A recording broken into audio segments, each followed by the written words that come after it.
Ya vimos que los radioisótopos son capaces, por distintos mecanismos, de generar radiaciones ionizantes. También vimos que las radiaciones ionizantes son capaces, por distintos mecanismos, de interactuar con la materia.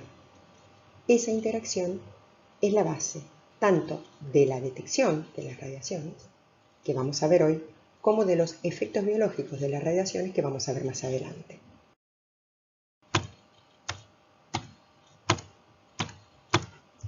También vimos que las radiaciones ionizantes pueden ser de distintos tipos, pero en cualquier caso,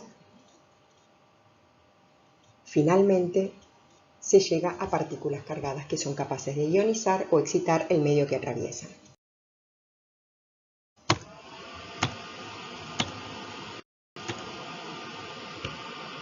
En particular, en cuanto a la detección, cualquiera sea el equipo, la radiación es capaz de interactuar, como dijimos, por excitación o ionización del material que compone el detector, y se va a generar en consecuencia una señal eléctrica que constituye la respuesta del equipo.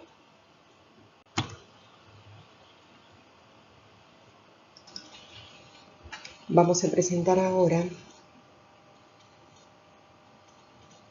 distintos equipos detectores de radiación basados en los dos mecanismos que comentamos antes, ionización y excitación.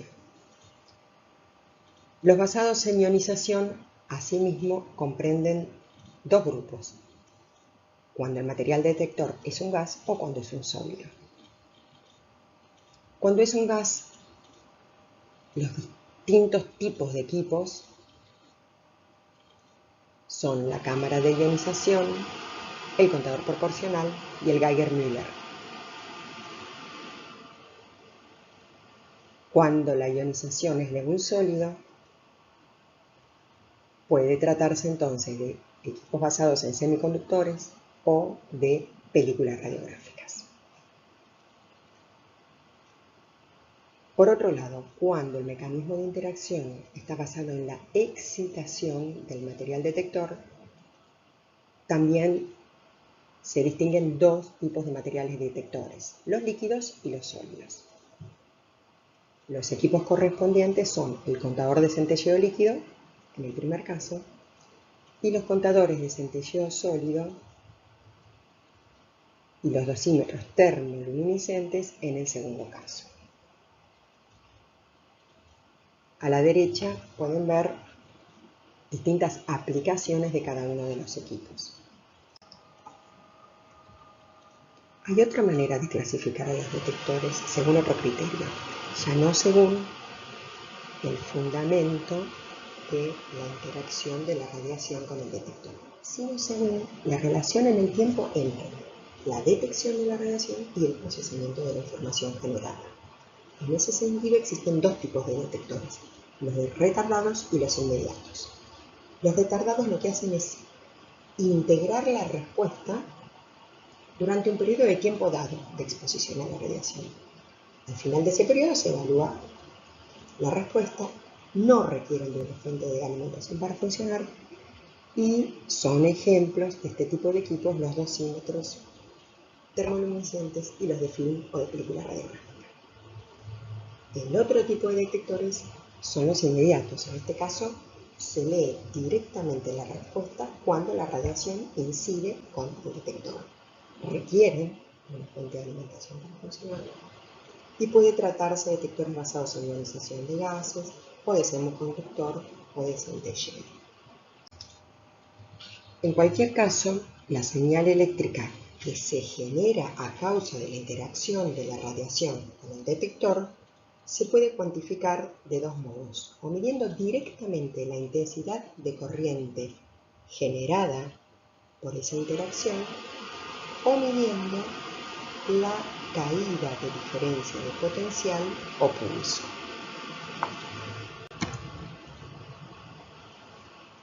Existen entonces detectores que funcionan a modo pulso o a modo corriente. En el caso de los detectores a modo pulso, el equipo lo que hace es procesar uno a uno los pulsos generados cada vez que la radiación interactúa con el detector. La respuesta, esto es la altura del pulso, es directamente proporcional a la energía depositada por la radiación incidente, salvo en el caso del detector Geiger-Müller que vamos a ver más adelante. Y la tasa de detección, esto es pulsos por unidad de tiempo, está limitada por la duración del pulso, también llamado tiempo muerto electrónico.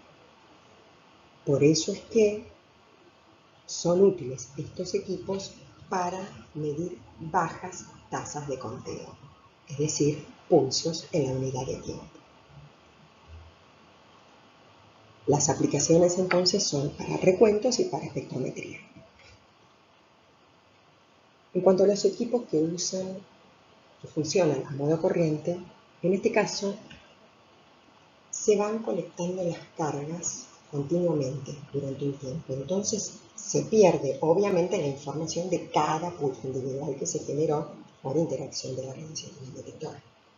En este caso la respuesta es proporcional a la tasa de deposición de energía por parte de la radiación incidente, no a su energía, como los equipos que funcionan en el pulso.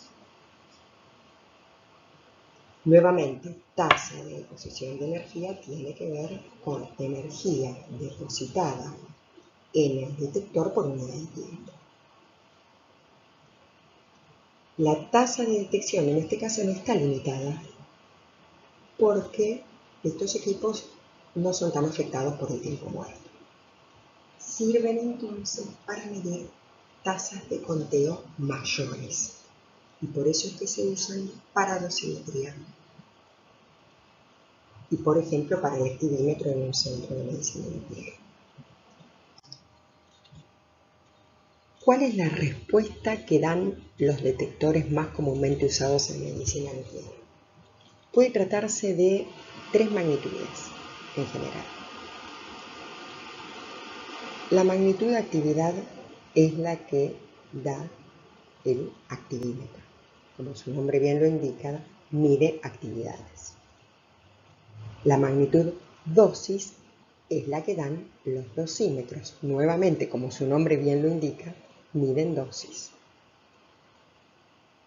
Por último, hay equipos que dan tasas de conteo, como el monitor Geiger-Müller, la cámara gamma, el SPECT, el PET o el brazo de captación.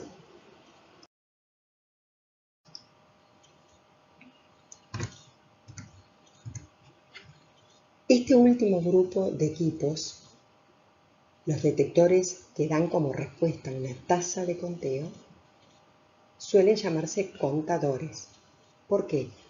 Porque son capaces de contar cuántos pulsos se generan en la unidad de tiempo a consecuencia de la interacción de la radiación con el detector. Esa magnitud, tasa de conteo, se expresa en la unidad cuentas por unidad de tiempo, ya sea, por ejemplo, cuentas por minuto, cuentas por segundo, cuentas por hora.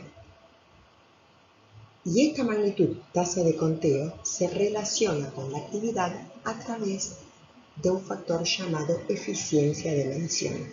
Recordemos que actividad era una magnitud que daba cuenta de la cantidad de desintegraciones en la unidad de tiempo, mientras que tasa de conteo es otra magnitud que da cuenta de la cantidad de impulsos que el equipo es capaz de contar en la unidad de tiempo. Entonces, la eficiencia de medición será justamente la relación entre cuántas desintegraciones se generaron en la unidad de tiempo y cuántas fue capaces de contar el equipo detector. Vamos a ver ahora los detectores basados en la ionización de gases. En general, en cualquiera de estos equipos Hay una cámara conteniendo el gas que va a ser ionizado por la radiación que incida con el gas contenido en ella.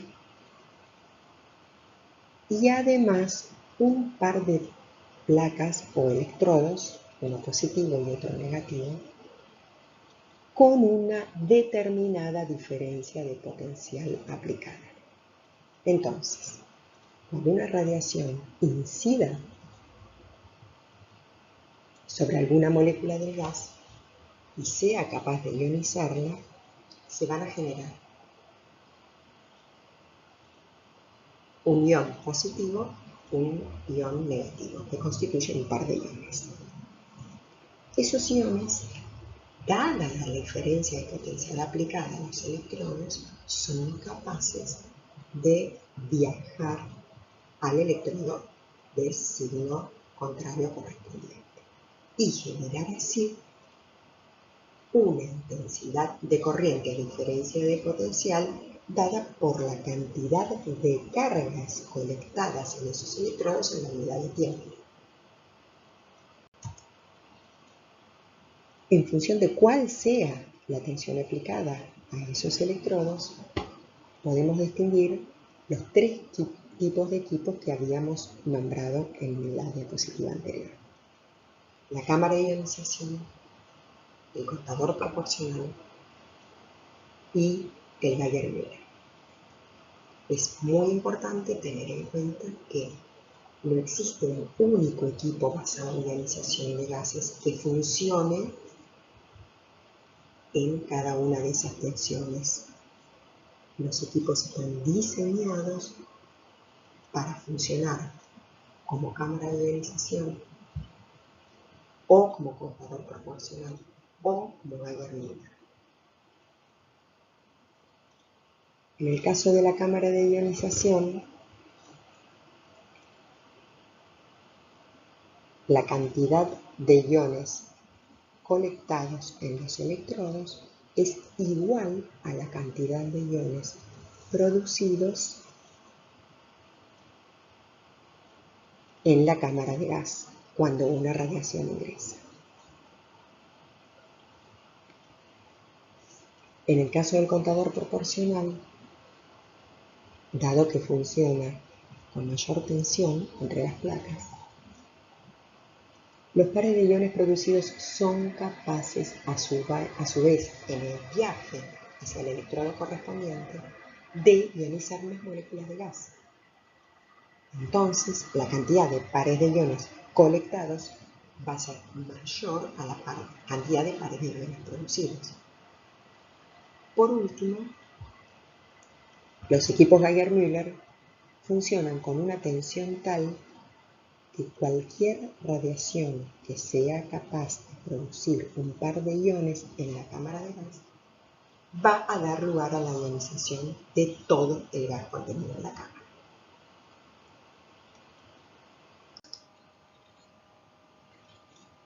En el caso particular de las cámaras de ionización, ya dijimos que el número de pares de iones que se colectan en los electrodos es igual al número de pares de iones que se producen en el gas cuando una radiación interactúa dentro de la cámara.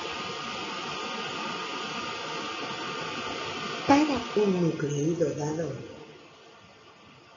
la respuesta del equipo, es decir, la intensidad de corriente producida, o sea, cuántas cargas se conectaron a los electrodos en la unidad de tiempo, está dada por la cantidad de pares de iones que se conectaron en la unidad de tiempo.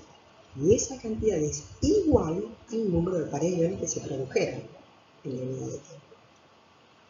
A su vez, la cantidad de pares de iones que se hayan producido en la unidad de tiempo va a estar dada directamente por la cantidad de desintegraciones por unidad de tiempo que presentaba el nucleido, es decir, por su actividad. En resumen, la respuesta del equipo de intensidad de corriente es directamente proporcional a la actividad de la muestra para un nucleido dado. Entre otros, es ejemplo de cámara de ionización el activímetro. En el caso particular del activímetro, el gas contenido en la cámara está a alta presión, por lo cual las paredes de la cámara tendrán que tener un material y un espesor adecuado para soportar el gas a alta presión. Y además, el equipo se caracteriza por tener un pozo donde se ubica la muestra para ser medida. Las radiaciones ionizantes producidas por la muestra deberán entonces atravesar el seno de la muestra, el recipiente que la contiene, el aire interpuesto entre el recipiente y las paredes del pozo, el espesor del material que contiene la cámara con el gas, y recién ahí, si la radiación ionizante fue capaz de atravesar todo lo anterior, puede llegar a interactuar con el gas contenido en la cámara y así generar en última instancia los pares de iones y la respuesta del equipo. Por lo tanto, el único tipo de radiación ionizante que es capaz de detectarse en un activímetro son los fotones. Las partículas no son capaces de atravesar todo lo que nombramos y llegar a ionizar el gas contenido en la cámara. Para un nucleido dado, habíamos dicho que la intensidad de corriente era proporcional a la actividad de la fuente. Pero como la respuesta del activímetro a la radiación ionizante proveniente de distintos radionucleidos va a variar según el tipo de radiación que emita el nucleido, la energía de esas radiaciones y la abundancia, es decir, la probabilidad de emisión de esas radiaciones. Por eso es necesario ajustar adecuadamente la amplificación de la señal al pasar de un nucleido a otro. En este gráfico se aprecia justamente la gran diversidad de respuestas del activímetro frente a distintas energías de los fotones, para el caso de varios nucleidos diferentes. Esto justifica por qué hay que hacer el ajuste que comentamos. Es muy importante tener claro qué tipos de radiaciones pueden llegar a detectarse en un activímetro.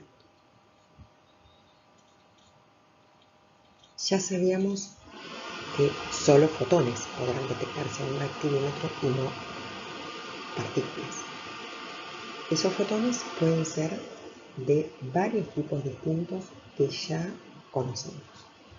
Puede tratarse de fotones gamma, fotones X posteriores a la captura electrónica, fotones de aniquilación, de beta positivas, o fotones de frenamiento. Fotones gamma se detectan en el caso de transiciones isoméricas, por ejemplo, el tecnecio 99 metastable. Fotones X posteriores a captura electrónica se detectan en emisores de captura electrónica como el bio-223, el indio-111, el cromo-71, el talio-201 o el galio-67. Todos estos nucleidos usados para diagnóstico. Y fotones gamma también pueden detectarse en el caso de los emisores beta negativo gamma usados en terapia como el bio-231 y el samario 153. Por otro lado, también pueden detectarse fotones de aniquilación en el caso de emisores beta positivos usados para diagnóstico en PET, como el flúor 18, el carbono 11 o el nitrógeno 13. Por último, también pueden detectarse fotones de frenamiento, aunque no con tan buena eficiencia, pero es posible, para el caso de emisores beta negativos puros, como el fósforo 32 o el itrio 90 usados en terapia. Recordemos que la intensidad de producción de fotones de frenamiento es mayor cuanto mayor es la energía de la partícula beta. Por eso es que para poder detectar eficientemente estos fotones de frenamiento, la beta negativa tendrá que ser de una energía por lo menos mayor a aproximadamente un MEP de energía beta máxima.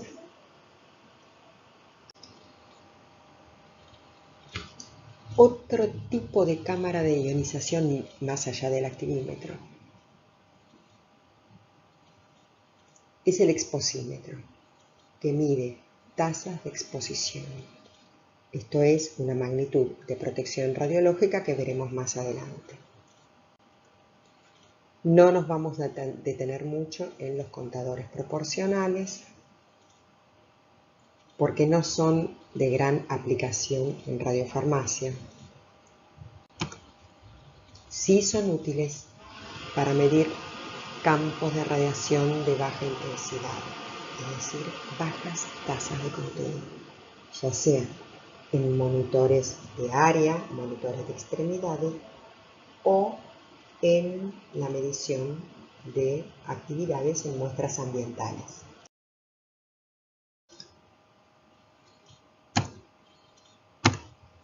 Sí vamos a detenernos en los detectores Geiger-Müller, porque son la base de los monitores de radiación y de contaminación superficial exigidos por la Autoridad Regulatoria Nuclear.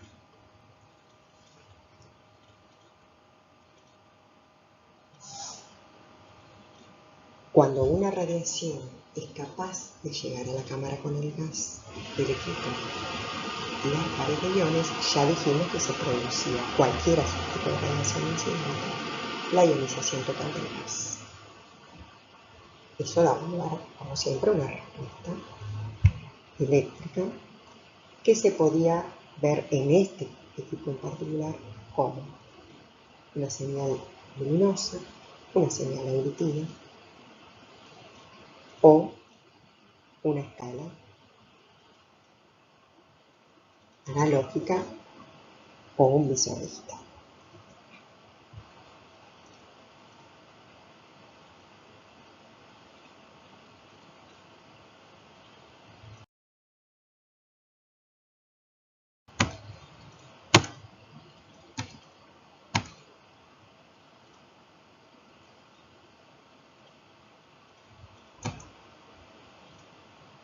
Acá vemos ejemplos de monitores de radiación o de contaminación superficial.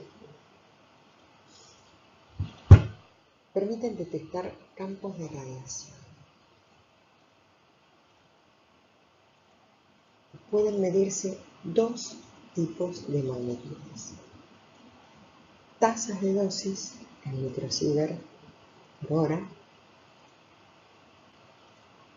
en cuanto a ser usado como monitor de radiación, y tasas de conteo, pueden ser CPS o CPM, cuando se los usa para medir contaminación superficial. Ese valor de tasa de conteo que informa el equipo podrá llegar a expresarse en becquerel por centímetro cuadrado, o sea, actividad por unidad de superficie, solamente si se dispone de los patrones adecuados.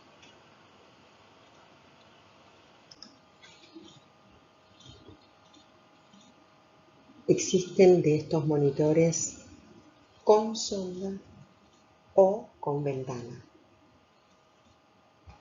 En cualquier caso, estos equipos son muy poco eficientes para detectar fotones de baja energía, pero son muy eficientes para detectar partículas cargadas que logren llegar al volumen sensible del detector. Esto es atravesar la ventana, por ejemplo, en el caso de los detectores con ventana. En resumen, de todos los detectores basados en ionización de gases, hicimos especial hincapié en las cámaras de ionización, en particular el activímetro, y en el Geiger-Müller. En el caso de la cámara de ionización, la cantidad de pares de iones colectadas por unidad de tiempo es igual a la cantidad de pares de iones producidos por unidad de tiempo, por interacción de la radiación con el gas. En cambio, en el caso del detector Geiger-Müller, la cantidad de pares de iones colectados es siempre el máximo posible para esa cámara. Por otro lado, las cámaras de ionización, en particular el activímetro, funcionan a modo corriente, por eso son útiles para medir altos campos de radiación. En cambio, el contador Geiger-Müller funciona a modo pulse y es útil para medir campos de radiación bajos. El activímetro en particular requiere de un control de calidad que incluye pruebas de aceptación, pruebas de referencia y pruebas operativas que vamos a ver más adelante. Con respecto a los detectores basados en semiconductores, tenemos que tener en claro que los semiconductores son un tipo de material sólido que se caracteriza por la energía necesaria para pasar los electrones de sus átomos de la banda de valencia hasta la banda de conducción y así constituirse en electrones libres es de un electronvoltio. A diferencia de los sólidos aislantes, en los que esa distancia es de 10 electronvolts. Estos equipos basados en semiconductores tienen distintas aplicaciones, como por ejemplo la determinación de las energías de las radiaciones, algunos dosímetros personales activos, sondas intraoperatorias y equipos de imagen dedicados.